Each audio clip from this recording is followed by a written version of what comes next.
Hello, and today we will be reviewing the Bulova Moonview, also known as 96B204, which is the blue variant. It's a great looking little watch. The case opens in a cool way to reveal the manual. I bought this in November of last year because I thought I need a really accurate watch. This uses a super quartz movement that it beats at around 9. Oh, sorry, not 9. Sorry, it beats at about 262,000 hertz, I believe. It's a quartz module, but it's a super accurate quartz module. I think it loses next to nothing. I think it's something like silly, like a second every 2 years or something bonkers. It's a reissue of a watch worn by experimental pilots in the 1950s who used to fly the X-15, which was, again, a high-speed experimental plane. It's a great looking watch. Its diameter is 42, or just under 42. I think some people say it's around 41.5. I have measured with a ruler, not a pair of calipers, unfortunately, but I make do.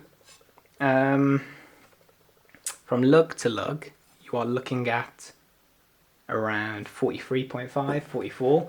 So it wears really well. It's quite compact, but such a big dial, but easy reading. The lugs are very short, and they are, as you can see, if I can get it to focus, there we go. It's quite a flat case. Has a domed crystal, if we can get it to focus on it. Right there. Focus. Doesn't know what to do, does it? There we go. Now, as far as watches go, it's a brilliant watch. It has a lot of things going for it. I mean, it's this will focus eventually. There we go. It's got so much going for it. It's a great looking watch. It has this beautiful flat blue dial.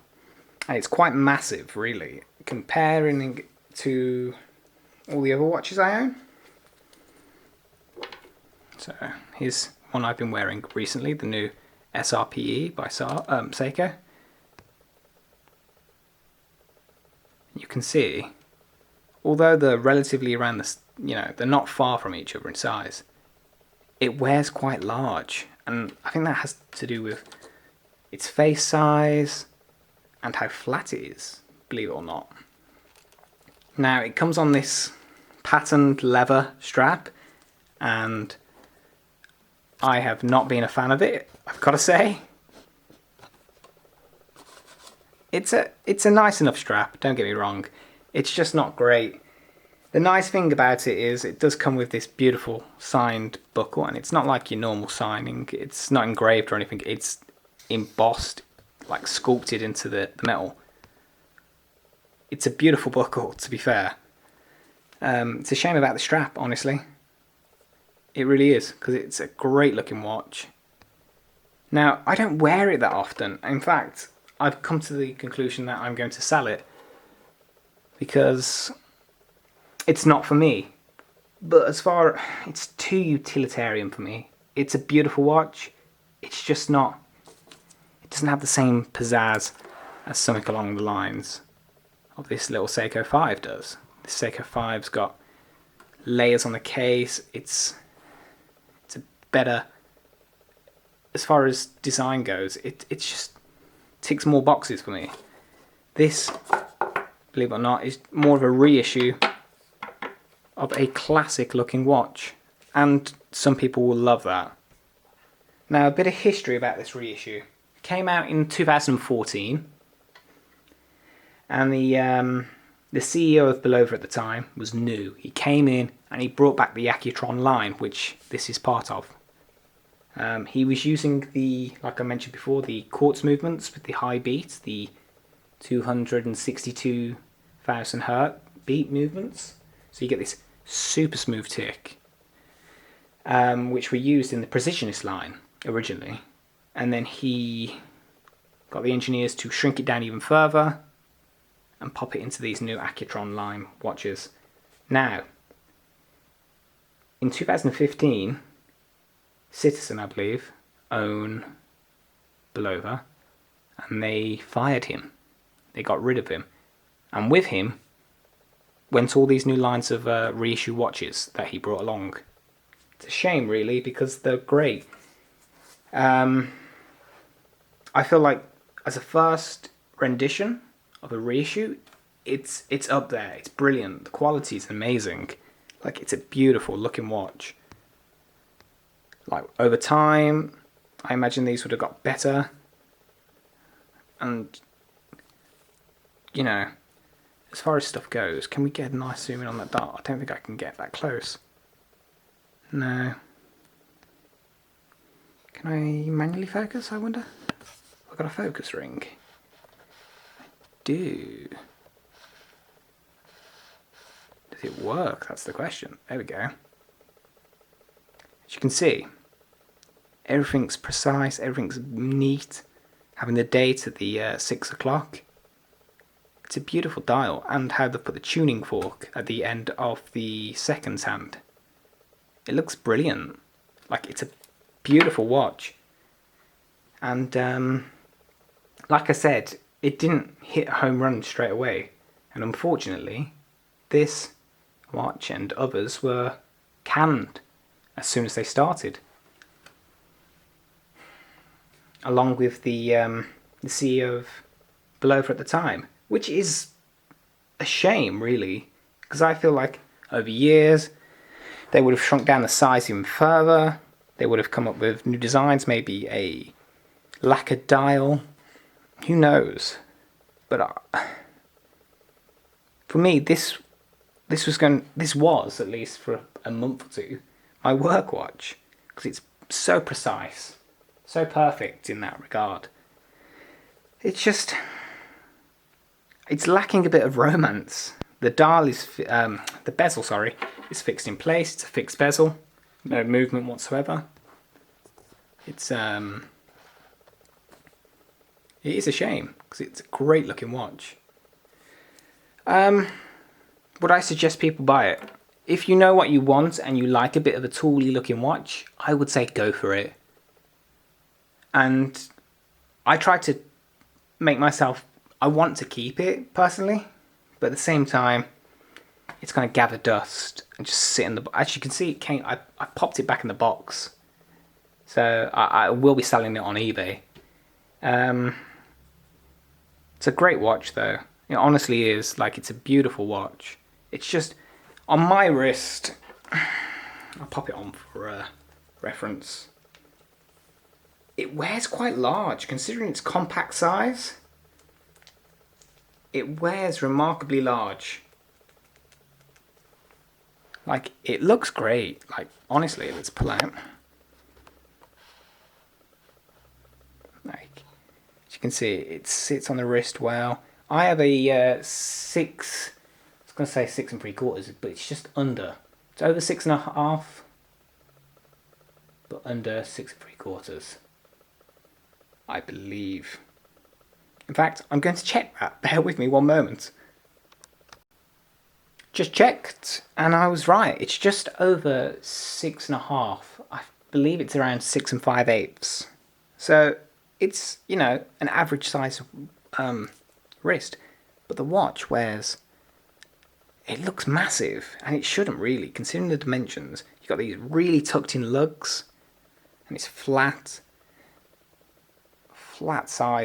you know, watch. It doesn't wear high. It's got a bit of a domed, I don't know if it's acrylic. Is it acrylic?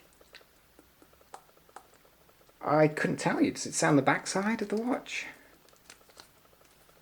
Let's have a see. These are things I should have looked up. It feels like, it doesn't feel like acrylic, I can tell you that much. It doesn't say if it's mineral crystal or what, really, which is a shame. I would have liked to know.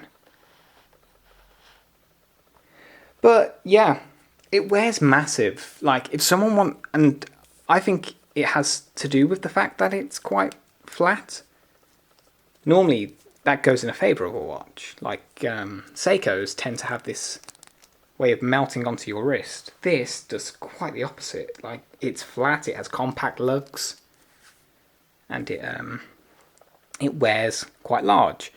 Now, my reasoning or my thought process as to why it does this is being quite flat to the arm, but having this large dial gives it a look that almost stands out. Now, if this was on a different bracelet or leather strap, I feel like it would wear so much nicer. And I keep trying to tempt myself to keep it, but like I said, it's gathering dust. It's a shame because I genuinely love Bulova as a company. I think they're amazing. Or they, the history behind Bulova is amazing. I think they're owned by a Citizen now. It's one of those where you never know. Yeah, I think it is Citizen. And one of the reasons I think, they probably got rid of it. At the same time, they were coming up with their Eco Drive watches, and, it could have been considered competition for their own stuff. It's hard to guess. But yeah, it's a beautiful watch, compact lug. It's a good size, but it wears large. And it shouldn't, but it does. Like compared to this Seiko, which is 40mm, and I believe the lugs are exactly the same. Like, it should sit on the wrist fairly similar to this. If I can get these straps to cooperate. In fact, I think the lugs, if you can see that. Can we get that to focus? Focus.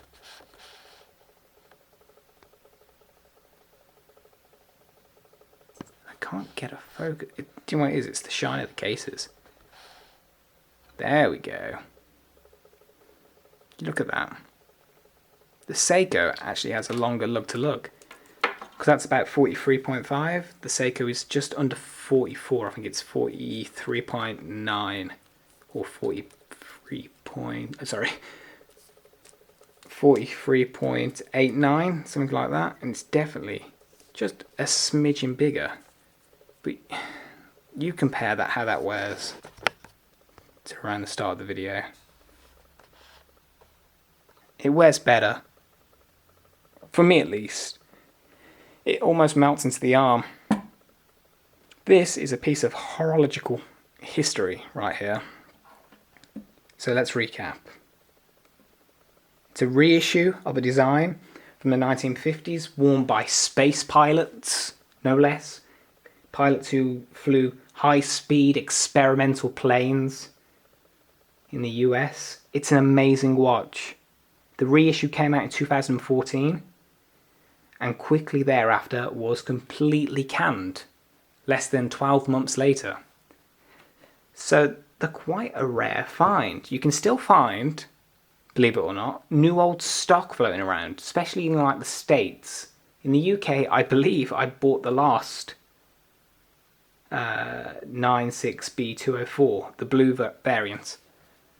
New old stock. I think you could probably still find the rose gold version, maybe. So they started to tart them up a bit. They started to make them look a bit more appealing, give some variation. But they didn't do it quick enough. I genuinely think this could have been a future for Bulova. I genuinely do think that. It just was cut short. And honestly, it's a shame. But as far as watches go, I think it's a good one. And although I may not be keeping it, it holds a special part, like, of history, and I, whoever buys it off me, I hope they enjoy it. Anyway, thank you for watching me waffle on. Sorry about that. Bye now.